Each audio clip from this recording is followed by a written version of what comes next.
நான் கூறும் வார்த்தைகளை கேட்பாயாக. நான் மகா யோகினி திருதராஷ்டிரரின் பத்தினி.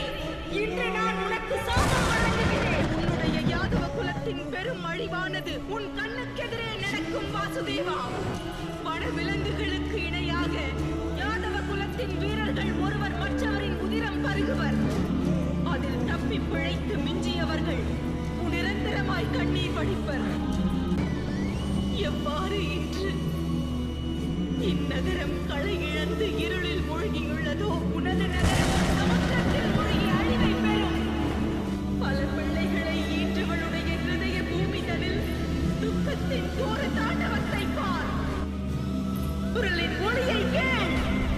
உனது நகரில் ஜொலிக்கும் தங்க பவனங்கள் ஆழி அலையால் அவிழ்த்தப்பட்டு ஆழ்கடலை அடையும். அதோடு நீ ஒரு கொடும் வனத்தில் அஸ்திரங்கள் ஏதுமின்றி விலங்கை போல் அலைந்து திரியும் வேளையில் வனத்தில் வாழும் ஒரு வேடனால் வதைக்கப்படுவாய் வாசுதேவா.